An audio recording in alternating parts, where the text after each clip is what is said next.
biologist Andy Hurley is heading to a remote research station just to follow one little bird. I've been fascinated with hummingbirds since I saw them first at my parents' cottage. These tiny little birds that do so much.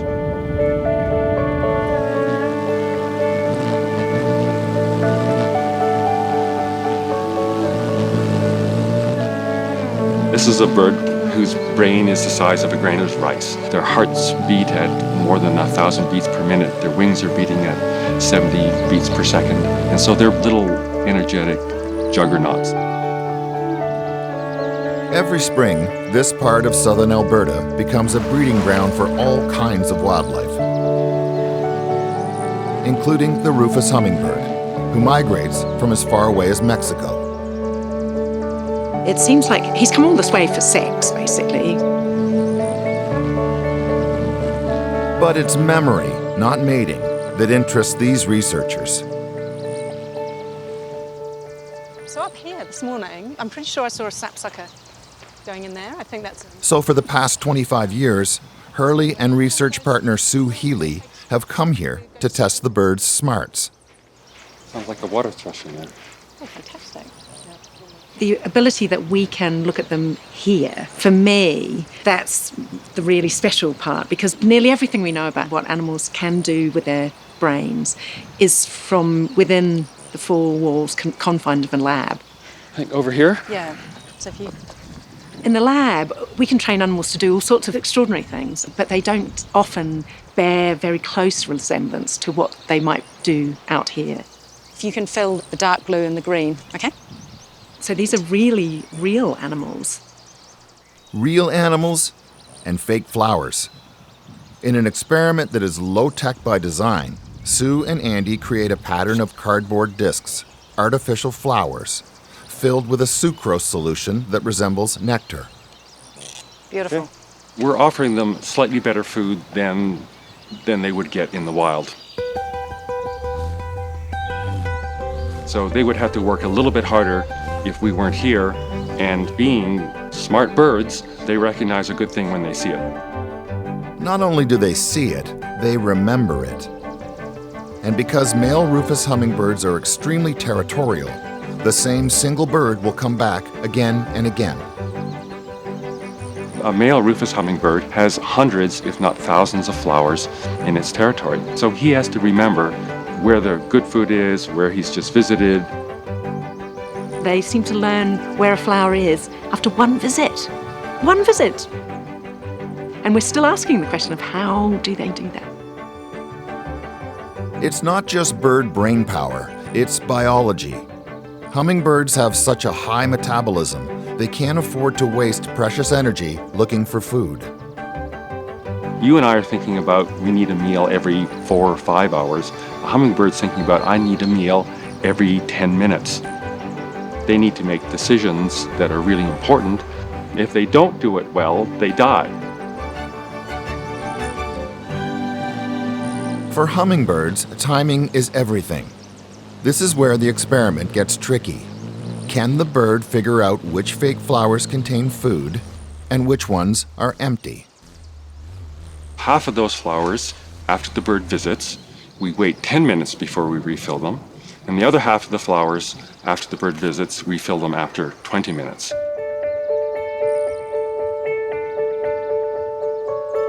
So a bird will come in, visit 3 or 4 flowers and go away, and he'll come back 10 or 15 minutes later, and he has to decide which flowers to visit. And obviously the first decision is to go to flowers he hasn't visited yet. This bird has already fed from the red and the green. So the next time he comes back, he heads straight for the purple. After just a day of doing this, he starts to really separate those 10-minute and 20-minute flowers out and treat them differently. It's called episodic memory, remembering not just the what and the where, but the when. A cognitive skill once thought to belong only to humans. I would need a clipboard and a pencil and 8 different stopwatches for hours and hours and hours, yet the birds are able to do this seemingly without effort. They're smarter than me. Yeah. They're amazing. They're just amazing. People so often jump to the presumption that the brain size of an animal is going to predict the capabilities of these animals.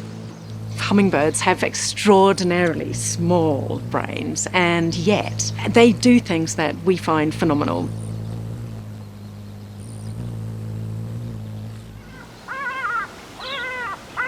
It's a question scientists are still debating. When it comes to brains, does size matter? Well, brain size obviously does matter. There's no point in denying it in the sense that we have very, very large brains for our body size, and we do have really amazing capacities and abilities. But if I leave you on a desert island, chances are you won't last very long, no matter. Your big brain's not necessarily going to help you because you don't necessarily have the right knowledge to allow you to survive.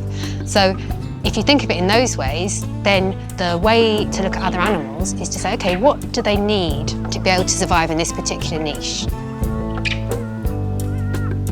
When Darwin developed his theory of evolution, he was going against the prevailing view that was centuries old. Nature was a hierarchy with humans at the top, and all other creatures incapable of conscious thoughts or feelings. Animals are just like little mechanical objects, you know, they don't have souls, so they can't possibly think. We should recognise that it's not whether they can do it like us that matters, it's how effectively they can do it in terms of the environment in which they live.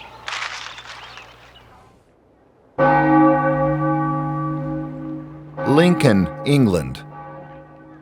A city that dates back more than 1,000 years, and the unlikely home for an ancient species. Moses is my pet tortoise. He's very inquisitive, he's very outgoing. He's wonderful. I absolutely adore him. Moses is a high-achieving research assistant at the University of Lincoln's cold-blooded Cognition lab. We have a really fairly good understanding of cognition in mammals, pretty good understanding in birds, but we know very, very little about reptiles. People think that they're really sort of slow, they're very sluggish, and they're not very intelligent. And actually, so did science for a long time. But if they come and spend time in my lab here, the first thing everyone says is, my goodness, aren't they interested? Don't they move a lot? And, oh, sorry, Mosey. And I think that one of the issues is that maybe if they're not kept in the best sorts of conditions, their response to that is to actually sort of stop doing things. So Mosey and his fellow tortoises live in a space designed to simulate their natural environment, with heat lamps, water pools, and food fit for an herbivore. Moses will do pretty much anything for a very little piece of strawberry. Anna Wilkinson designs experiments that reflect skills reptiles have to master to survive in the wild. Tortoises are very visual. And one way we look at their cognition is to look at actually how they can learn to discriminate between different visual stimuli. And the one which is most salient to them is colour. So can they learn to, say, approach a red stimulus over a green stimulus? Well done. We've discovered that they can, and they can do that really fast. Some of the tortoises have even learned to adapt to technology, figuring out how to use a touchscreen. But if this slow creature and other reptiles are such quick learners, why have scientists misjudged their intelligence? Generally, when we design experiments, we actually ask animals to conform to our world as humans. It's essential that we understand the ecology in which they would naturally live. So, for example, when we're doing experiments with these guys, we wouldn't lean over them, because, of course, that might that might simulate, say, predation. And so, of course, if we then do that, they are not going to exhibit the behaviours which they're potentially capable of. The other thing is that if we take a tropical reptile, which is used to moving about in 30 degrees, and test them in a cold room, they won't be able to show us what they can do. Wilkinson's eureka moment came a decade ago as a PhD student when she and a professor discovered that turning up the heat could change the behavior of the animals. It can be a bit hot and sweaty for the humans, but that's what we need to live with. It was a critical turning point for reptile research and Moses, who had to learn everything on his own. With many reptiles, the parents don't stick around after they're born. In fact, they don't stick around after they've laid their eggs. And so they don't get this sort of protected environment that maybe mammals and birds would get. They have to learn everything from scratch. And that's one reason why I think that these guys have really phenomenal cognitive capabilities.